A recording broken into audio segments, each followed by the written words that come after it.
د نبی کریم صلی الله علیه وسلم د سیرت پاک په سلسله کې مو خبره روانه کړې وه. د حضور پاک مبارک د ربیع الاول په میاشت کې د دنیا نه آخرت ته سفر شوی دی. تیرہ جمعه میں دا غی دا حجت الوداع اخیری حج بیان کرے اور دا حج دا پس تقریبا حج پا ذی الحجہ کے 12 دا ذی الحجہ تخلاص شی نو محرم سفر و ربیع الاول پورا درے میاشت پس دا رسول اللہ صلی اللہ علیہ وسلم وفات شوی دی. د نبی علیہ السلام چې څنګه پیدایش نښې وې چې دنیا ته کله راتلو د راتلو نه مخکې څه نښې نښانې موجود شوې وې، دارنګې د نبی علیہ السلام مبارک د وفات او د دنیا د آخرت د سفر هم څه بعضې نښې نښانې ښکاره وې. لکه حجة الوداع کې چې دا آیت نازل شو الیوم اکملت لکم دینکم واتممت علیکم نعمتی وردیت لکم الاسلام دینا، نو صحابه کرام پوی شو دکا اللہ اعلان وکړه چې ما ستاسو دین مکمل کړ، تاسو د دین نوم ما کېښود چې اسلام ورته وایي،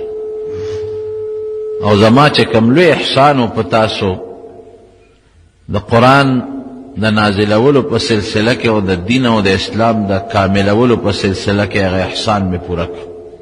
دین کامل شو. نو صحابه پوی شو چې نبی علیہ السلام خو الله را لېږلی دی دپاره دی چې د الله دین مخلوق ته ورسوي. دین مکمل شو، مخلوق ته ورساو. اوس د پیغمبر علیہ السلام بیا په ځمکه په دنیا کې د باقی زندګۍ څه ضرورت پاتې نه شو. تیرہ جمعه میں ویلو چې حضرت ابوبکر صدیق په جړا شو کنه، وی جړل او صحابه وی چې دا خو د خوشحاله خبره ده چې د دین د مکمل کېدو الله اعلان وکړ، دا بوډا ولې جاړي؟ وی تاسو ته پته نشته د حضور پاک ضرورت ختم شو په دنیا کې، دین مکملېدو دپاره الله لېږلی دین یې پرې مکمل کو. نو نبی علیہ السلام نه چې صحابو تپوس وکړه هغې وی دی ټیک وی. بیا صحابو هم په جړا شروع کړه. دویم نمبر حضور پاک په دغه حجة الوداع کې اعلان وکړ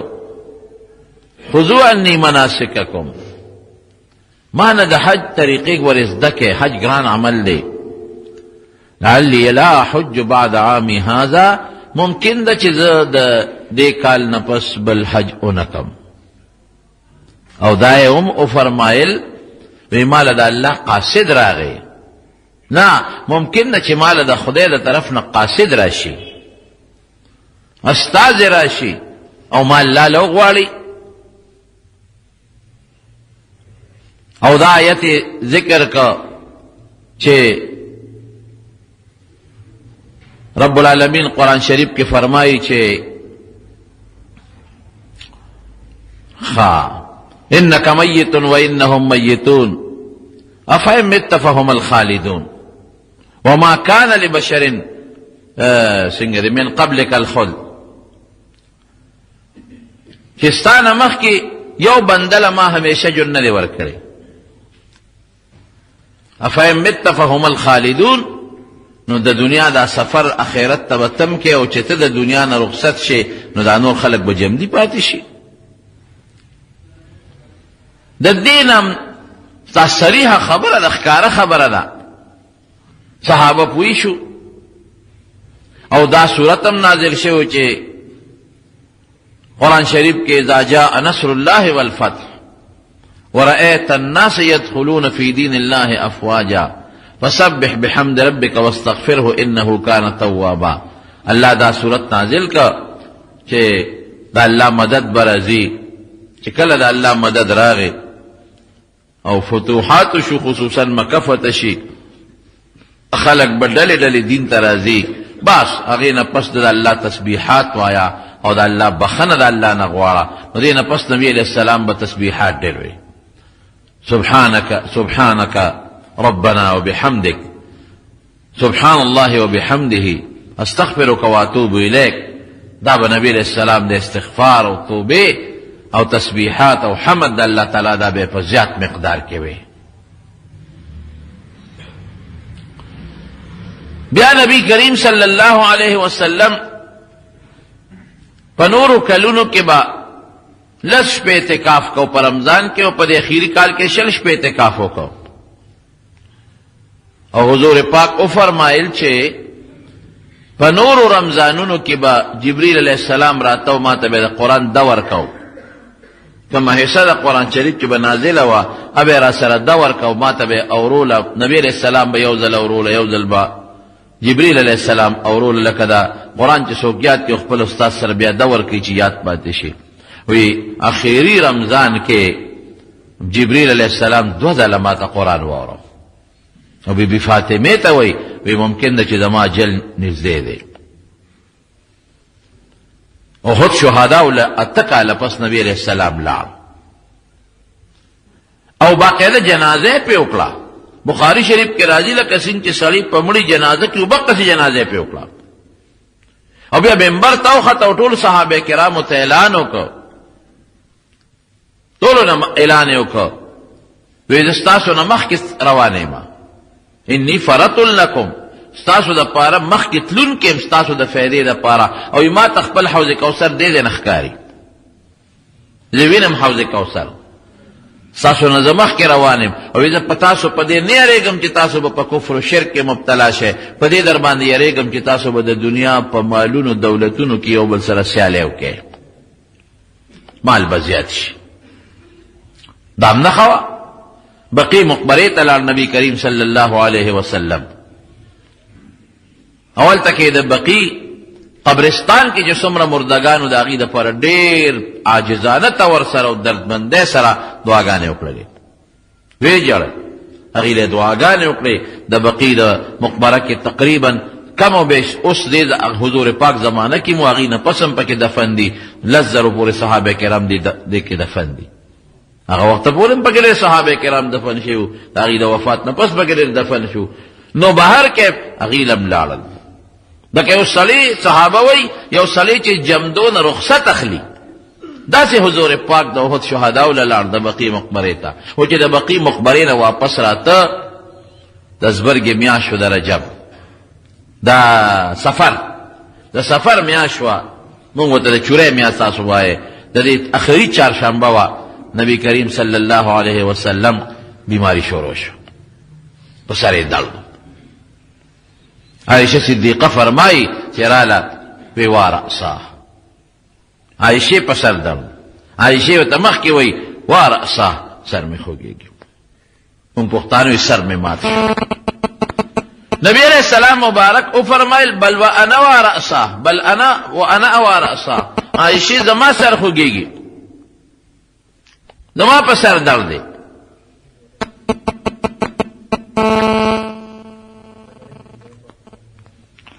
زما په سر باندې درد دی. نبی علیہ السلام مکله خوش طبیعتی کوله د بیبیانو سره. عائشہ صدیقہ فریاد وکړ.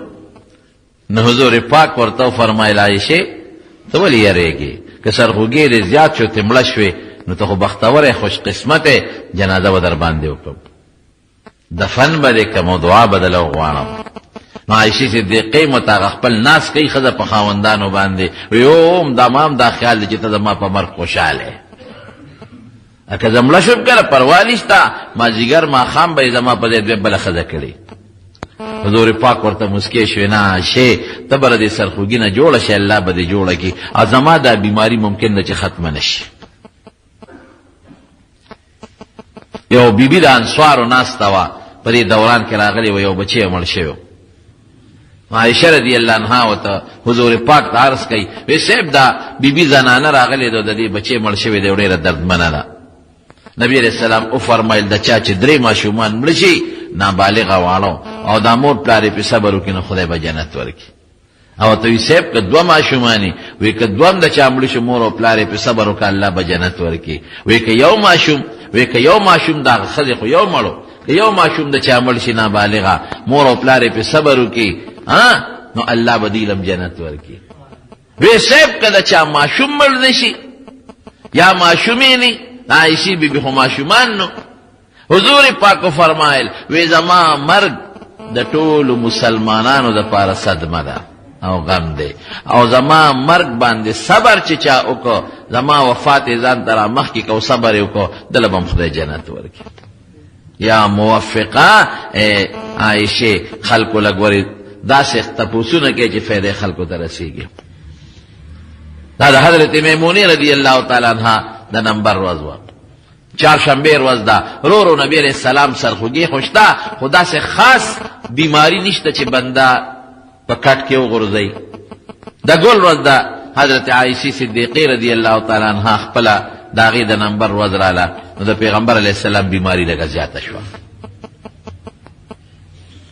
او بیا د هغې نه پس به هم نبي علیه السلام جومات ته ته مونځ به یې کو مانځله به ته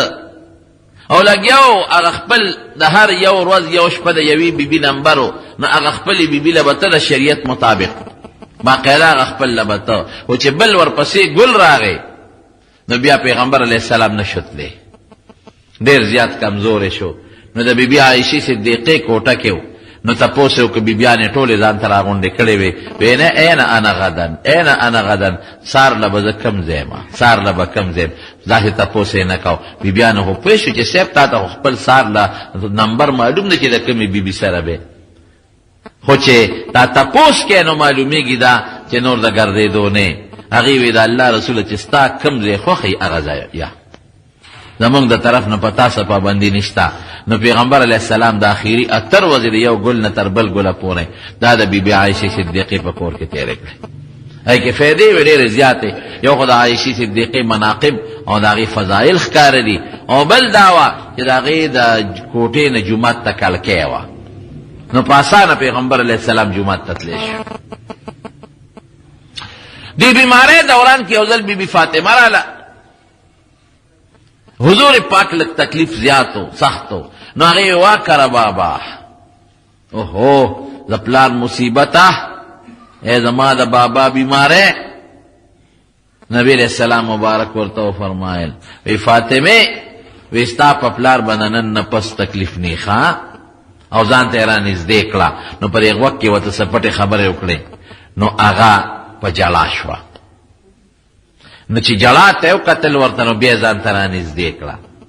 نو بیا یې ورته په غوږ کې څه پټې خبرې وکړې نو په خندا شوه. نو بیبي عایشه وی ما وی چې دومره هوښیاره ښځه مې په داسې سادګۍ نه ده لیدلې. فاطمه څومره هوښیاره ده او دا څومره سادګي دې وکړله ساده کار دې وکړه چې دا جلا وخت نو بیا خاندې ولې او که د خندا وخت دا جاړې ولې یو وخت کې دې وجړل او دې وخندل ورته وی ما ته به ال وی نه دا زما د پلار ما سره راز دی دا درته نشم ویلی. چې کله حضور پاک وفات شو بیا دې تپوس وکړو وی ګوره زه د میره مور یم او زما د موروالی در باندې حق دی خامخا ما ته ال وی تا ته په غوږ کې پټ سوي دي چې په لومبي ځل دې وجړل او بیا په دویم ځل یې درته ویل دې وخندل وی په لومبي ځل یې ځان ته نږدې کړم ما ته فاطمې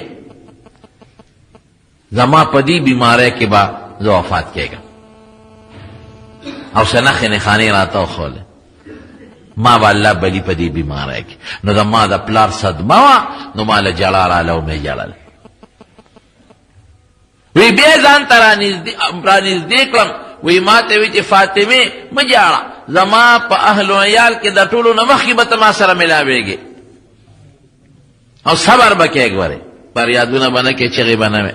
هماغسې وشوه. د حضور پاک د وفات نه پس 6 میاشتې پس بیبي فاطمه رضی الله تعالی عنها ورپسې وفات شو. دا د بیماری ورځې په کور کې حضور پاک تېرې کړې. اختلاف پکې شته خو تقریبا 19 منځونه نبی علیہ السلام دا په کور کې ځان له کړي دي دا نشو وتی 19 منځونه او دا سخت بیماری تقریبا 8 ورځې تېره کړې ده په دې اتو کې کله کله وته دي 8 ورځې پوره خو 40 منځونه جوړېږي دې کې کله کله وته دي چې دا بالکل د ماښام منځ یې وکړو او بیا د هغې نه پس نه شو وتی نو د ماسخوتن منزل نبی علیہ السلام تیاری کو دا بند کدا شي دا موبایل نه ټنګ ټنګ خلکو توجه خراب وي د ماسخوتن منزل چې کله ته نو نبی علیہ السلام مبارک بیبیانو ته په مو بواچوي نو به په واچولې سخته ګرمه تبه ودا بنده ګرمه تبه نه چې دا وجود ګرميږي عبدالله بن مسعود رضی الله عنه فرمایي ما چې د حضور پاک په تندي مبارک لاس کې خو وی دومره ګرم چې د ما د لاس سوځاو وی ما ته د الله رسوله ستاسو بیماری ډیره سخت نه ده وی او تاسو کې چې په دوه کسو څنګه سخت بیماری راځي په ما باغه سي په یو کس راځي د دوه کسو سختی به په ما راځي ولی مال په دې اجر خدای زیات راکړي دا هم دې لپاره چې د مسلمانانو د پاره یو تسلی شي کله یو سړی بیماری سختي تبه وي سرخوږي وي دې ځان ته حضور پاک را مخ کې چې دا غنه خدای ته زیات نیازبین نه او نه د خدای زیات خوخه او نه خدای ته د حضور پاک نه زیات ګرانم نو چې پاغه تکلیف راته نو په موږ بم راځي نو په ما براواله اوس هم د دې ګرمه تبه د پاره ډاکټرانو هم دا علاج تجویز کوي چې یخه وب پیچ نو به په واچولې نو چې واچولې وی ما اوچت کې نو چې څنګه اوچتاو نو به هوش شو چې کله هوش کراغ نو تاسو کو وی مونږ شوی دې کنه وی نه سه خلک ست انتظار کوي وی خبیا په مو براواله بیا په د پاسو بورواله نو چې بیا پاسې د نو بیا به هوش شو نو چې هوش کراغ نو بیا تاسو کو مونږ شوی دې کنه ویلاهم ينتظروا الله رسول منذر شوی صحابه ست انتظار کوي وی خما باندې بیا براواله بیا په بل پاسه واچولې چې بیا کله پاسې دنو بیا به هوش شو نو چې هوش کراغه دا د ماسختن وختو نو بیا تاسو کوئی مونږ شوی دې کنه وینا صاحب صحابه د انتظار کوي وی خزیلار شه مرو ابا بکر فليصلي بالناس ابو بکر صدیق ته حکم وکړي چې خلکو ته منځ وکړي د نشمته حضرت عائشہ صدیقہ فرمائے وی ما وی چې کله ما پلار دو خبرې دي یو خو نرم دل دی الکه وسوي دیم دالی که دا پیغمبر علیہ السلام پا مسلو دریگی او حضور پاک خدای مکه وفات شي نو بیا به خلک وی چې ابو بکر سپیرو کدی نوې ولار دی دا ګوره دی ودرید په مسله وی زه خبرم چې د پیغمبر په مسله دا غنه پس کو دریږي هغه بس پیرنه وړل بختور خلک به قدر کوي وی دا ما ته سپتا نو ما وته چې د الله رسول زما پلار ابو بکر ډیر زیات نرم دل دی لې نرم دی او لا يقوم مقامك ستا په ځای نشي ودرې دی عمر ته حکم وکا الګ یو پټه تکړه د ځلنا اب ستا په مصلی ودرېږي وی بیا فرمایل مری ابا بکر فليصلي بالناس ابو بکر ته حکم وکا شابه چې خلکو ته منځو کی وی ما بیا ورته وی چې ان ابا بکر اسیف ابو بکر نرم دل دی لا يقوم مقامك ستا په ځای د الله رسول نشي ودرې دی بیا حکم وکړه چې شابه ابو بکر ته حکم وکړه وی ما حفصه رضی الله عنها ته ام المؤمنین در مسلمانانو مو حضرت عمر لور مې حفصه ته ورته وای نو حفصه ورته وای نو هغه مرټله وته وی زه درته ویم چې ابو بکر ته حکم وکړه تاسو زما خبره نه منه وی هغه د یوسف علی السلام د زمانه د خزو چلونه کوي دا خزونم یوسف علیہ السلام په تکلیف کې تاسو زما خبره نه مانه فورا ابو بکر ته حکم وکړي چې خلکو ته منځو کې نو حضرت ابو بکر صدیق ته وې نبی علیہ السلام حکم کړی خلکو ته منځو کا پورا نخه ده کنه د ځان په ځای حضرت ابو بکر په مصلا او درول او د حضور پاک په جون کې ټول منځونه کول داغه په مصلا دا د ابو بکر صدیق خلافت ته اشاره ده په امت کې بهترین انسان هم دی پټولو کې غوړه دغه منځونه د پیغمبر علیه السلام په بیماری کې حضرت ابوبکر صدیق رضی الله عنه وکړل یو ځل یو صحابي راغی نبی کریم صلی الله علیه وسلم ته وی حضور پاک په باقاعده تاسو کو مثال دی د خلکو وی د الله رسول انصار جاری زه په دې په جمعات کې ډلې ډلې ناشتي دی او تا پس جاری ډېر روزه شو ته نه لیدل وی خدا سے کہ وہ مشکور ڈک روڑے چې چاسپر دینی گوتے پکی چانی والی لبریز ڈک پما والا وی نو یو غٹ لوخه پاگئی که نبی علیہ السلام کے ناست او بی بیانو پی پاس آغا مشکونه وروارو وی موس جماعت تا بوزه نو حضرت علی و حضرت عباس رضی اللہ عنہ پا اگوی لاسونا واچون او جماعت تا بود نو قسم دی قدم نشو آغشتے دا سے تکلیف کیوں صحابی وی ما تا اسم اغا منظر یاد دے کہ دا حضور پاک دا مٹے گتا مبارک پزمک راخکیش و پزمک یو کرخ جوڑکلا نو دا ماسپخین منز او حضرت ابوبکر صدیق پا منظر باندے ولالو نو چی سنگ نبی علیہ السلام وردن نکا نا ابوبکر خو پیشو چی حضور پاک راغی تشریف راوڑو نا رستو که دا نو نبی علیہ السلام والا پلاس اشارہ ورکلا چی مرستو که گا نو پیغمبر علیہ السلام دا حضرت ابوبکر نگس طرف تا کے ناست ابوبکر خی طرف تا خواہ کے وطاو درید نبی علیہ السلام امامتی اکلا او ابوبکر با دا پیغمبر علیہ السلام تکبیر اللہ اکبر یا سمع اللہ لمن حمیدہ دا قوم تا رسول منز خلاص شو وی موس پا منبر باندے کے نوے نو چتے کو پا منبر باندے کے نو نو دا آخری تقریر نبی کریم صلی اللہ علیہ وسلم کرے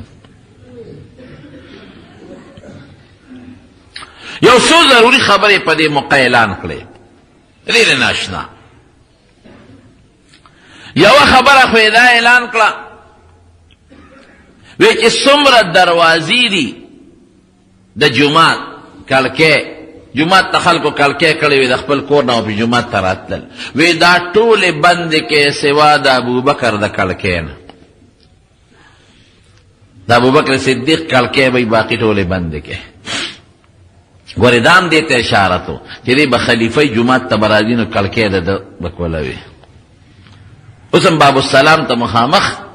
باب السلام سرخوا کی دروازہ باندی برا پا بورد لکری دی هذه خوخة ابی بکر صدیق رضی اللہ عنہ دا دا غدا کلکے زیر کلکے خوی دی خواوا لکه دیز دیوا خو جماعت کی بل زینونو علتے بورد لگولے دی دا یوشو دوی میں یو خبر اوکلا وی طول خلق بڑیریگی انسوار بکمیگی انسوارو پا حق کی خصوصاً سفارش کئی طول خلق بڑیریگی انسوار بکمیگی او ی انسوارو بحق تلفکیگی رستو بادشاہان بدوی لخپل ددوی حقونا نور کئی و ای انسوارو فکر مکوے تاسو صبرو کے ما سر بدا حوض کوثر پا غالستاسو ملاقات کیگی او بے ویزد زان نپس خلیفت دا اعلان کوم چه که انسوارو که چه خکارو نوکلل دا غی والا خبدل ورکے او که پا انسوارو که چه زیادتیو که غلطی تیو شوا عفو وتکوے دا غی پا حق وصیت بلے سو فرمائل وی الصلاة وری دا منز خیال سانتے پام کے مند نپاتے نشی منز کوے پخپل وقت کے او دا شریعت مطابق کوے الصلاة دا سے لفظ روڑا لکا پختانوی دریاب پا کوزا کی بندون مندنا قضا نشی منز کوے نمبر دا منز پل شرطون خشوع خضوع پورا کوے منز کے دن زیادے کمیو نشی او پا خشوع خضوع فوت نشی پا اطمینان کوے دا منز دا طول و آداب و مستحبات و رعایت کوے بیاس فرمائے وما ملکت ایمانکم کہ سوک دا چاہ دا لاس لان دے دے ادی دا غا خیال ساتھ دی دا غلام وینزا دا دی گوار خیال ساتھ دے نوکر مزدور دام ستا دا لاستلان دے دے دا دی بام خیال ساتے دا امسایہ بخیال ساتے دا زمیدار بخیال ساتے دا کرایہ دار بخیال ساتے چی سوک دا چاہ دا لاستلان دے دے دا غیب پورا خیال ساتے ظلم بنا کوئے اکثر نیک پا دے پل مزدور ظلم کئی بادشاہ پا پل رئیت ظلم کئی مالک پا پل غلام و نوکر ظلم کئی پامسایہ ظلم کئی ظلمنا بنا کوئے مالدار طبقہ بغریب طبقے سر ظلم و زیادے نہ کوئے او بل اعلان دو کو وی وفدون برازی دا بارنا نو چې زه څنګه وفد راشي او هغوی له څه شی ورکوم وی تش به یې نه لېږې تاسو به م ورکوئ. بل یې د اعلان وکړه وی اخرجوا اليهود والنصارى من جزيرة العرب، مکی مکرمې مدینې منورې او ګرد و جوار نه یهود عیسایان ټول وباسئ. دا یو پرې نه دی، دا عجیبه اعلان دی. که دا یهود او نصوارا دلته وي نن به بیت الله ستا په لاس کې نو د هغوی په لاس کې و. شام کې یهودیان پراته نو بیت المقدس ستا لاس کې نه د هغوی په لاس کې دی. نبی علیہ السلام ته خو د الله را طرف نو پیشنګویه کېدی که نه، حالات به راتلل. د بیت المقدس خوا کې یهودیان ډېره د هغه قبضه کړې دی، که نن د بیت الله خوا کې دا خلک وي نن به بیت الله ستا قبله و خو قبضه به د هغوی وه. نن مدینه منوره ستا مقدس دی خو قبضه به د هغوی وه. یهود نصوارا جزیرة العرب، بحر فارس او بحر هند، د دې په میانځ کې چې کومه علاقه ده دې ته جزیرة العرب وایي، دې نه دا وباسئ. او بیا څه وایي ناشنا ټکې لعنة الله على اليهود والنصارى اتخذوا قبور انبیائهم مساجد. وی خدای دې په یهودیانو او په عیسایانو لعنت نازل کی. وی د خپلو پیغمبرانو قبرونو ته سجدې شروع کړي دي. وی لا تتخذوا قبري وثنا يعبد، وی ګورې زما قبر ته سجدې ونه کې، هسې نه زما د قبر نه بت جوړ نه کې او سجدې ورته ونه کې. او وی چې کوم څیزونه ما درته ویلي چې دا حرام دی او دا حلال دی، وی د دې نسبت ما ته ونه کې، دا ما نه دي حلال کړی، ما نه دي حرام کړی، دا الله حلال کړی دی، الله حرام کړی دی، مې صرف بیان درته کړی دی. اخر کې داسې ټکې وایي چې څوک دا ونه وایي د خدای درجې ته پیغمبر ونه رسوي. حضور پاک له خدای لوی شخصیت ورکړی دی، ډېر لوی شخصیت. لا يمكن الثناء کما کانا، چې څه د پیغمبر شان حق دی هغسې صفت د هغه نشي کېدی. دومره به ویم بعد از خدا بزرگ توی قصه د مختصره قصه دا ده چې د الله نه پس د ټول مخلوق نه اوچت دی، لیکن خدای نه دی. ګوري الله په خپل صادر کې ځان سره بل څوک نه پرېږدي، دا قانون او قاعده ده. زه په خپل صادر کې ځان سره څوک نه پرېږدم. نو خدای وایي الکبریا ردای، الوهیت د خدای خاصه ده، لیکن خدای بل څوک نه پرېږدي. هر څومره چې نبی کریم صلی الله علیه وسلم بې شخصیت دی او د ټولو پیغمبرانو رسولانو سردار دی، د ټولو پیغمبرانو رسولانو، او قیامت پر ورځ به ټول نبی علیہ السلام ته پیغمبران هم رجوع کوي، لیکن بیا هم دغه عظیم تر شخصیت وی پیغمبر په دا خاورو کې به استندې چاته لګاو؟ الله. اخر وخت کې دا وایي بی بی عایشه وی یحذر الامه مما صنعوا، وی کوم یهود نصاراو چې پیغمبرانو قبرونو سره څه کړي دي امت یې یراو چې ما سره دا ونه کې، او که دا یره نه وه نو ما به نن د پیغمبر علیه السلام قبر ښکاره کړی و، خو یریږم که ښکاره کړم هسې نه خلک د ډېر عقیدت او د احترام نه سجدې شروع لګي. دی بل اعلان وکړه حضور پاک، او بیا یو عجیبه خبره وکړه، یو بنده له الله اختیار ورکړ چې دنیا کې پاتې کېدل د وخت کې آخرت ته تلل غواړي، نو هغه بنده د دنیا په مقابله کې آخرت غوره کړ. چې دا خبره یې وکړه نو حضرت ابوبکر صدیق په سلګو سلګو په ژړا شو. یو صحابي وایي موږ وایي چې دا بوډا ولې ژاړي؟ دا خو پیغمبر علیه السلام د یو بنده حکایت کوي، نقل کوي د یو بنده نه چې یو بنده له الله اختیار ورکړه، چاله یې ورکړه پته نشته، دا بوډا ولې جاړي؟ وی وروسته پوه شو مونږه چې نبی علیہ السلام لفظ د بنده ذکر که خو مراد خپل ذات مبارک د حضور پاک و. وی ابوبکر اعلم مونږ کې پوه و، مونږ نه پوهېدو.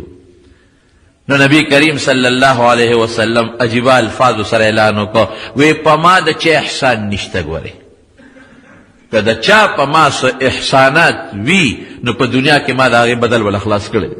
د چا احسان په ما نشته. ما سره چا ښېګړه کړې ده ما بدل خلاص کړی دی، چې احسان کړی دی ما بدل خلاص کړی دی. یو د ابوبکر احسان زما په غاړه پروت دی، د هغه د احسان بدل به الله هغه له د قیامت په ورځ ورکوي.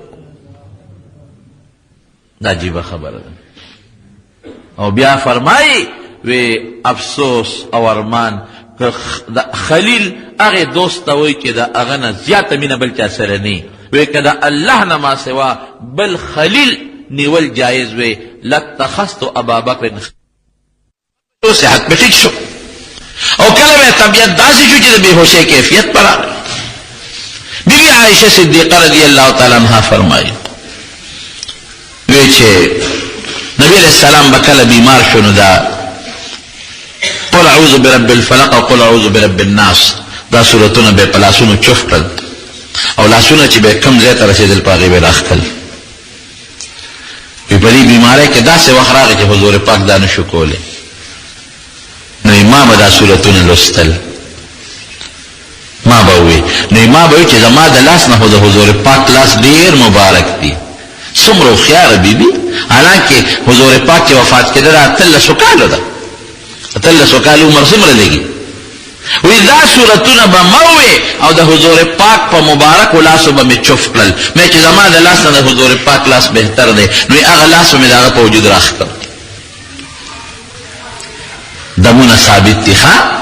د بیمارۍ دپاره او په لاس دم چوف کول او په ځان راخ کړل دم ثابت دي. اخري ورځ د حضور پاک د وفات چې ده په دې ورځ طبیعت ټیک سحر وقتی حضرت علی رضی اللہ عنہ روت دلیل کورنا چاہے تپوسو کو کیف اصبح رسول اللہ صلی اللہ علیہ وسلم علی حضور پاک سنگو اصبح بحمد اللہ بارئا ٹک تی جنن صحابہ خوشحالو کہ نبی علیہ السلام طبیعت برابر دے اور سحر منز ولارو نبی علیہ السلام پخپلا پردلر کو صحابہ تے قتل جمع ولارو چی جمع ولارو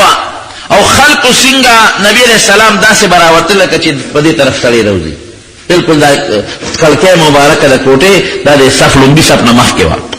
نو چې پرده یې لرې کړه بس صحابه پوه شو چې نبی علیہ السلام جوړ روځي منزله نو حضرت ابوبکر صدیق پر سترګو ګوټ کې صحیح کو نو رستو کېده او صحابه دومره خوشحاله شو ځکه تقریبا دا څو ورځې نبی علیہ السلام نه دی راوتی چې قریب و چې مونځ یې مات کړی وي صفونه یې مات کړی و نبي علیہ السلام له ورمنډه کړی وي حضور پاک پوه شو او مسکی شو په دې کار خوشحاله او په دې جمع مسکی شو صحابه وایي چې مونږ یې په دې مانځه کې دې مخ مبارک ته وکتل وایي دا مخ یې داسې ښکلې راته ښکاره شو لکه د قرآن شریف پاڼه چې ډېره ښایسته او حضور پاک وایي چې مونځ خرابېږي نو زه یې اشاره وکړه چې خپل مونځ کوئ او پردې ښکته کړه ماندنه پاس حضرت ابوبکر صدیق ورغی طبیعت هم څنګه دی د الله رسوله وی خیم الحمدلله وی ښه نو زه خو چېرته صحابه نه وتل ټول دیره چې هسې نه آثار او نښې داسې ښکاره دي چې د حضور پاک د وفات مسایل دي مونږ بار وځو نبي علیه السلام رانه وفات نشي په دغه درمیان کې حضرت اسامه ابن زید رضی الله عنه ولیږه د اسود عنسی او د مسیلمة الکذاب د پیغمبرۍ دعوه کړې وه هغه له ولیږه چې ته لاړ شه د نبوت دعوی کړې د پیغمبرۍ جهاد ورسره وکړه او اسود عنسی په یمن کې یو بل کس هغه د پیغمبرۍ دعوه کړې وه هغه له یو قبیله دغه لېږلې وه لښکر لېږلې عجیبه ده چې په هغه دوران د بیمارۍ کې هغه اسود عنسی چې کوم د پیغمبرۍ دعوی کړې وه هغه د فیروز دیلمي رضی الله عنه د لاسه مردار شو خدای پاک مردار کا نو نبی علیہ السلام ته الله تعالی د وحی په ذریعہ باندې خبر اخکارا کړه نو आवाज وکړه وی قتله العبد الاسود فاز فیروز دا خبره د خلی مبارک نه وتله وی هغه تور مړی ملک دا سړی او فیروز کامیاب دی صحابه پوینو چې دې خبره څه مطلب دی د وفات نه پس چې بیا کله اطلاع رااله بعینه په هغه وخت هغه اسود عنسی د فیروز دیلمی رضی الله عنه د لاس نه مردار شوی او اسامه ابن زید ولیږه وی ته لاړ شه د مسیلمة الکذاب دپاره خو چې هغه یو 3-4 میله بار ووته د پیغمبر علیه السلام د بیمارۍ د سختۍ خبر ورته ویلو شو نو فوج یې هملته دیره کړه وی صبر وکړئ لا نه ځو هېڅ پته نه لګي د حضور پاک د وفات نه پس هغه خپل میشن کې لاړ او مسیلمة الکذاب خدای مردار کړ نو په دغه ورځې طبیعت خو نو حضرت ابوبکر صدیق اجازت وغوښته د هغه یو بیبي وه صلح ورته وایي هلته دیره وه وی د الله رسوله که ستا و طبیعت ښي نو زه به هلته لاړ شم وی زه لاړ شم او تقریبا د 10 بجو ټیم کې د پیغمبر علیه السلام مبارک طبیعت ګډوډ شو بی بی عائشہ صدیقہ فرمائی طبیعت ګډوډ شو وی زه ورپاڅېدم او مې دا سر مبارک اوچت کو او د خپلې سیرې سره مې ورته تکیه ورکړه او داسې یو لوښي پروت و پکې اوبه وې نو د هغې نه به یې هغه اوبه په راغېښتلې او په لاس باندې به په مخ به یې راښکلې او دا به فرمایل چې ان للموت سکرات د مرګ نه مخکې ډېرې سختۍ وي او هغه لاس به یې لمده او په مخ باندې به یې راښکه او تکلیف ورته داسې و چې زما د سینې او د مرۍ سره سر پروت و نو کله به سر مبارک کته که او سره به سر اوچت که کله به مخ پټ که او کله به مخ کاره که وی دې درمیان کې زما رور راغی عبدالرحمن هغه سره مسواک و هغه یې مږه نو حضور پاک د مسواک ته ډېر زیات دغه ور په نظر وکتل نو ما ورته وی چې د الله رسوله مسواک مږې شوقم دې ورته وی سر مبارک یې وړقم وی ما هغه مسواک راواغېسته وی ما ورته وی چې د الله رسوله نرم یې کم دله وی سر مبارک یې وړقم نو ما په خپلو خوله کې ورکه او زور مې ولا ورکه او ښه مې نرم که اوبو کې مې ومنډه او بیا په خپله خوله کې او ښه مې نرم که او بیا مې حضور پاک مبارک له هغه مسواک ورکړه وی داسې مسواک چته نبی علیه السلام په خپل ژوند کې نه دی مږلی لکه په دې ورځ چې نبی علیه السلام دا مسواک څنګه ومږه ډېر ښایسته مسواک یې ومږه او چې مسواک یې ومږه نو مال یې راکړه دومره هوښیاره بیبي وه وی ما فورا هغه مسواک راواغېست او ما بیا په خپلو غاښونو کې ومږه وی خلک وایي چې عایشه چې شوال سپېرلی وایي د شوال د رکوټ اختر په میاشت کې اوس هم دا خلک ودونه نه کوي خلک وایي دا شوال سپېره دی وی قسم په خدای چې ډېر بختور دی وی زما نکاح په شوال کې شوې ده واده مې په شوال کې شوی دی وی زما نه بختوره ښځه بله کم ده وی حضور پاک زما غېږ کې ساه ورکړې نه زما کوټه کې دفن دی او زما نه بختوره او بل څوک چې اخر وخت کې د حضور پاک او زما لاړې خدای یو ځای کړي دي وی داسې مسواک چې ته نبي کریم صلی الله علیه وسلم نو مږلی په دغه ورځ چې کوم مسواک ومږ ډېر ښایسته او ډېر ښکلې طریقې سره مسواک ومږه او بیا ما له مسواک واپس راکړه او د مسواک نه پس نبي علیه السلام مبارک دا نیمګړی آیات وی مع الذین انعم الله علیهم من النبیین والصدیقین والشهداء والصالحین وحسن اولئک رفیقا اللهم الرفیق الاعلی اللهم الرفیق الاعلی خدای زاغه ستا لویه ملګرتیا غواړم وی چې دا مې واورېدل زړه مې وکړپ وکړ اماوی چې باس حضور پاک به په ژوند کې دا الفاظ ویل چې پیغمبر ال وفات کیږي چې خدای ولې اختیار مخکې ورکړي پوه شم چې اختیار ورته میلاو شو الله هغه غوره کړ او ما نه غوره کړی پوه شم جلال الدین سیوطي په خصائص کبرا کې لیکلي دي چې حضرت جبریل علیه السلام راغی نبی علیه السلام ته حضور پاک نه اجازت وغوښته ور داخل شو او تپوس ته به راته کله کله طبیعت دې څنګه دی جبریل علیہ السلام چې راغی حضور پاک تا وسره وی ما سره یو بل ملګری دی ملک الموت فرشته ده اجازت غواړي اجازت ولا ورکړه هغه اجازت ورکړه چې اجازت یې ولا ورکړه نو جبریل علیہ السلام وی دا ملک الموت ته الله را لېږلی دی تا سره څو خبرې کوي وی وایه وی دا الله را لېږلی ما تا له اختیار دی که د دنیا ژوند دې خوښي او که آخرت ته تلل دې خوښي دا پیغمبر سره خدای پاک لگا دا دا یو عزتي نو پیغمبر بیا دنیا نه غوره کوي نو جبریل علیہ السلام ولاړو نو پیغمبر علیہ السلام حضرت جبریل علیہ السلام داسې مشورې په توګه وکتل لکه څوک چا سره مشوره کوي نو چې ورته یې وکتل نو جبریل علیہ السلام خو پوه شو چې ما سره مشوره کوي وی د الله رسول اختیار خو تعالی خدای پاک درکړه څه اختیار دی خو ان الله یتشوق الى لقائک الله ستا ملاقات ته ډېر شوق کې دی اوس خوښه دې خپله ده وی امضي لامرک خپل کار دې جاري کړه حضرت جبریل علیہ السلام فرمایي الله رسول زه به د وحي لپاره بیا نن دا زما اخري وحي ده وحي نازلېدو لپاره به زه بیا اسمان نه لاندې درځم معلوم به اخیری راتل بی بی عائشہ صدیقہ فرمائی دغه الفاظ سره چې مسواک یې ومږه وی نور پوه نه شو به لاس مبارک یې ښکته شو او یو عجیبه خوشبو را باندې محسوس شو خوشبو یې راته لاړه داسې خوشبو ما چېرته نه وم محسوس کړ او وفات وخت د حضور پاک سترګې مبارک اسمان ته کولاوې یو صحابه خبر شو یو غم شروع شو. دا سے غم په صحابه راغی چې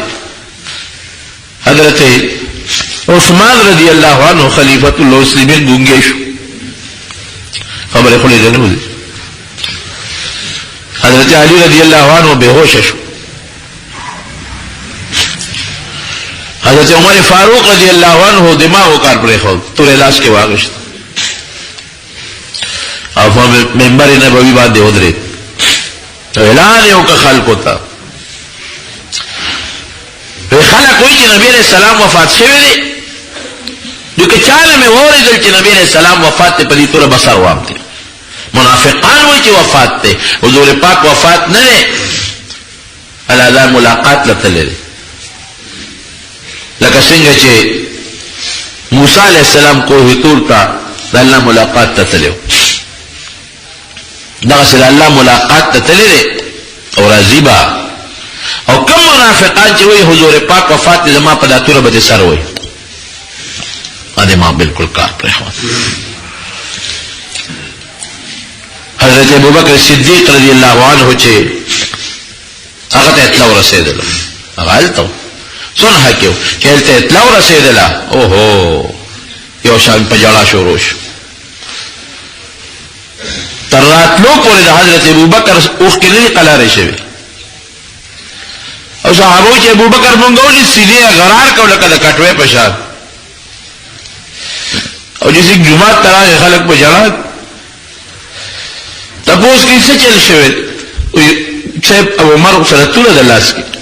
خدا شي وي چاغ نشو کوله خلک ریدل پریشان دي خلک ټول پرې خودل او ریخ د لور کور تلا پیغمبر علیہ السلام له ورغه او چې څنګه ورغه حضور پاک یو کت د پیور پلیو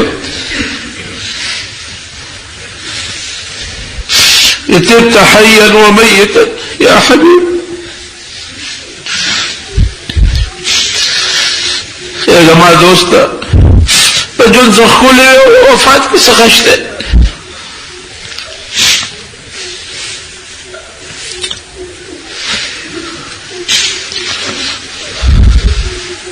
او قوله که نبی کریم صلی اللہ علیہ وسلم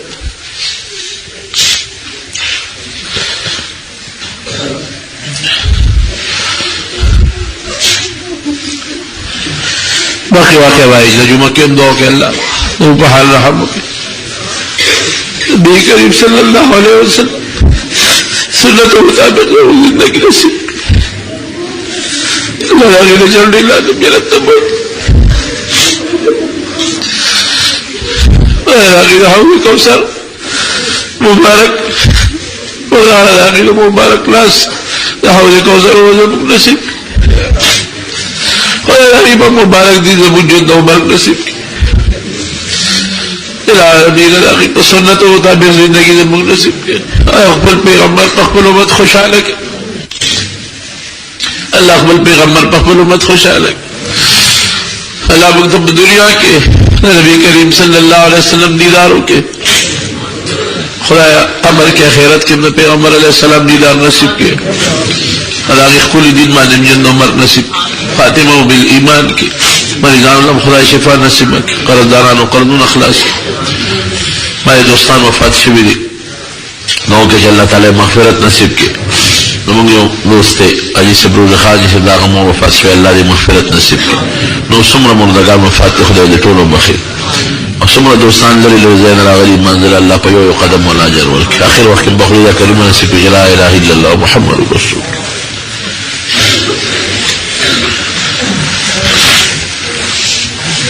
یاوی زمان کلی که جنگ شوی دی لیکن نور خیر کی خدای دان مڑی بخی رور لچه غریبی بالکل زکاة پر کولش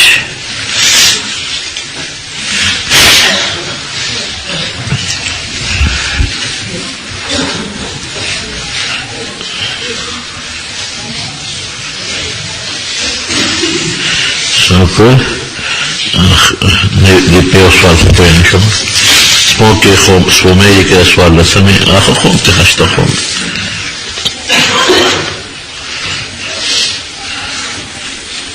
دا چا علمي تپوس کوي بیا وروسته ځان نه تپوس وکړه اودس چا رنان دپاره 2 رکعته نفل داسې نشته تحیة الوضو شته اودس نه پس